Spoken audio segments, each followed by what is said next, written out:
Good morning to all. So നമ്മൾ കഴിഞ്ഞ ക്ലാസ്സിൽ യൂളേഴ്സ് തിയറം പഠിച്ചായിരുന്നു. എന്താണ് യൂളേഴ്സ് തിയറം, അതെങ്ങനെ പ്രൂവ് ചെയ്യുന്നു, അതിന്റെ ഫോർമുല, ആ കാര്യങ്ങളൊക്കെ നമ്മൾ കഴിഞ്ഞ ക്ലാസ്സിൽ പഠിച്ചു.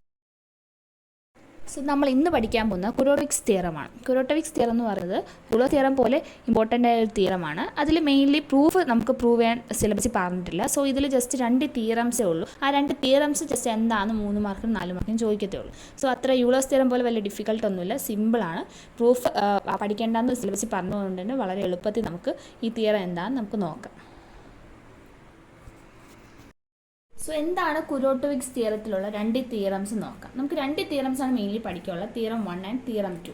തിയറം 1 എന്താണെന്ന് പറയണമെന്ന് വെച്ചാൽ the complete graph on 5 vertices K5 is non planar. ഇതിൽ മെയിൻ ആയിട്ട് നോട്ട് ചെയ്യേണ്ടതാണ് K5 ഈസ് നോൺ പ്ലാനർ. ഇവിടെ പറയുന്നത് വെച്ചാൽ ഒരു കംപ്ലീറ്റ് ഗ്രാഫായ ഒരു 5 വെർട്ടിസസ് ഉള്ള complete graph K5 non planar ആയിരിക്കും. അതാണ് ഒന്നാമത്തെ തിയറം പറയുന്നത്. നോൺ പ്ലാനർ എന്താണ് നമ്മൾ കഴിഞ്ഞ ക്ലാസ്സിൽ പറഞ്ഞായിരുന്നു, പ്ലാനർ എന്താണ്, നോൺ പ്ലാനർ എന്ന്. തിയറം 2 പറയുന്നത് എന്താണ്, K33 is non planar. K33 എന്തായിരിക്കും, നോൺ പ്ലാനർ ആയിരിക്കും. സോ ഇത് രണ്ടിൻ്റെ പ്രൂഫ് നമ്മൾ പഠിക്കേണ്ട ആവശ്യമില്ല, ജസ്റ്റ് തിയറംസ് പഠിച്ചാൽ മതി. സോ തിയറം 1 പറയുന്നത് the complete graph on 5 vertices K5 is non planar എന്നും തിയറം 2 പറയുന്നത് K33 ഈസ് നോൺ പ്ലാനർ. ഇത് എങ്ങനെ ഇത് നോൺ പ്ലാനർ എന്ന് പറയുന്നത് നമുക്ക് ജസ്റ്റ് ഒന്ന് നോക്കി നോക്കാം. ഇപ്പോൾ K5യുടെ ഗ്രാഫ് ഒന്ന് വരച്ച് നോക്കുക. K5 എന്ന് പറയുമ്പോൾ എത്ര, 5 വേർട്ടിസസ് ഉണ്ടാവും അല്ലേ.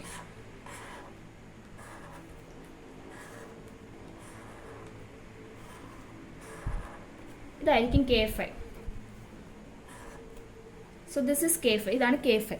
K5യുടെ ഗ്രാഫിൽ ഇതിന് നമുക്ക് പ്ലേനർ ആക്കാൻ പറ്റും. ഇതൊരു നോൺ പ്ലേനർ ആണ്. ഇപ്പം ഇത് നമുക്ക് പ്ലേനറായിട്ട് മാറ്റാൻ പറ്റത്തില്ല, കാരണം കൂടുതൽ ഇതിൽ ഇന്റർസെക്ഷൻസ് ഉണ്ട്, ലെഡ്ജസ് തമ്മിൽ. ഇതൊരു ബോക്സ് ഇങ്ങനെ വരച്ച് കഴിഞ്ഞാൽ ഈ വെർട്ടെക്സും ജോയിൻ ചെയ്യാൻ നമുക്ക് ഇവിടെ നിന്നും വരയ്ക്കാം. ഇത് ജോയിൻ ചെയ്യാൻ ഇങ്ങനെ വരയ്ക്കാം. ഇത് ജോയിൻ ചെയ്യാൻ എന്ത് ചെയ്യണം, നമ്മൾ ഇങ്ങനെ പോകും. സോ ഇവിടെ നമുക്ക് എന്തുണ്ടാവും, ഇന്റർസെക്ഷൻ എവിടെയായിട്ടുണ്ടാവും, ഇവിടെയാണ് ഇന്റർസെക്ഷൻ വരുന്നത്. സോ ഇതെന്താവും, നോൺ പ്ലാനർ ആണ്. ഈ പടം നമുക്ക് വരയ്ക്കുമ്പോൾ തന്നെ നമുക്ക് മനസ്സിലാവും ഇതെന്താണ്, നോൺ പ്ലാനർ. അത് തന്നെയാണ് ഈ തിയറത്തിലും പറയുന്നത്, K5 ഈസ് നോൺ പ്ലാനർ. ഇനി നമുക്ക് K33യുടെ കാര്യം നോക്കാം. K33 വരുമ്പോൾ K33 എങ്ങനെ വരയ്ക്കണമെന്ന് നോക്കൂ. 3 വെർട്ടിസസ് മുകളിലും 3 വെർട്ടിസസും താഴെയും കാണാം. ഓക്കെ, എന്നിട്ട് ഈ ഒരു വെർട്ടിസസ് തന്നെ എല്ലാ വെർട്ടിസസിലും ജോയിൻ ചെയ്ത് വരയ്ക്കുക. ഇങ്ങനെ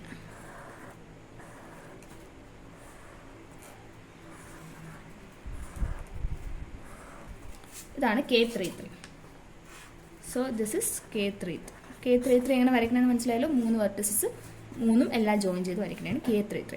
ഇത് ഇനി എങ്ങനെ നമുക്ക് നോൺ പ്ലാനർ ആയിട്ട് വരയ്ക്കാൻ പറ്റുമെന്ന് നോക്കൂ.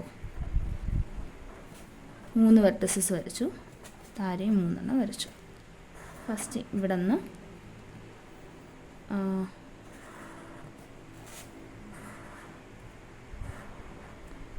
ഇങ്ങോട്ട് വരച്ചാൽ എന്തായാലും ഇതാവും. ഇവിടെ നിന്ന് ഇങ്ങോട്ട് ഇടണുണ്ടല്ലേ, അത് നമുക്ക് വരച്ച ഇൻ്റർസെക്ഷൻ ഉണ്ടാവും. അപ്പോൾ നമുക്ക് ഇങ്ങനെ വരയ്ക്കാം. ഓക്കെ, ഇനി ഇവിടെ നിന്ന് ഇങ്ങോട്ടുണ്ട്, അത് നമുക്ക് എന്ത് ഇൻ്റർസെക്ഷൻ വരും. അപ്പോൾ അത് ഇങ്ങനെ വരയ്ക്കേണ്ടത്. ഇനി ഇവിടെ നിന്ന് ഇങ്ങോട്ടുണ്ട്, അത് വേണമെങ്കിൽ വരയ്ക്കാം.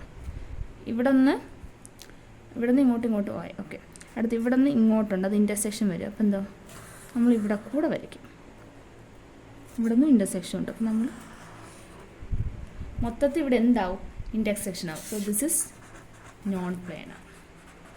ഈ 2 കാര്യങ്ങളുമാണ് ഈ തിയറം, കുരോട്ടോവിക്സ് തിയറിൽ പറയുന്നത്. സോ ഒരു K5 നോൺ പ്ലാനർ ആയിരിക്കും, അതുപോലെ K33 എന്തായിരിക്കും, നോൺ പ്ലാനർ ആയിരിക്കും. ഇതെങ്ങനെ നോൺ പ്ലാനർ ആണെന്ന് പ്രൂവ് ചെയ്യുന്ന പ്രൂഫ് ഇനി വരുന്ന തിയറംസിലുണ്ട്. സോ ഇതെന്താണെന്ന് മനസ്സിലായെന്ന് വിചാരിക്കുന്നു. ഇതിൽ പ്രൂഫ് ഒന്നും ചോദിക്കത്തില്ല, ജസ്റ്റ് 2 തിയറംസ് 3 മാർക്കിനോ 4 മാർക്കിനോ എഴുതാനോ ചോദിക്കും. ജസ്റ്റ് ഇത് അറിഞ്ഞിരിക്കുക. ഓക്കെ, സോ അടുത്ത വീഡിയോ എന്താണ്, അടുത്ത ക്ലാസ്സിൽ ഇനി ഇതിൻ്റെ ഓരോ തിയറംസ് ബേസ് ചെയ്ത് ഓരോരോ തിയറംസ് എങ്ങനെ പ്രൂവ് ചെയ്യുന്നതായിരിക്കും അടുത്ത വീഡിയോസിൽ. ഓക്കെ, ഈ വീഡിയോ ഇഷ്ടപ്പെട്ടെന്ന് വിചാരിക്കുന്നു. ഇഷ്ടപ്പെട്ട ലൈക്ക് ചെയ്യുക, ഷെയർ ചെയ്യുക, സബ്സ്ക്രൈബ് ചെയ്യുക.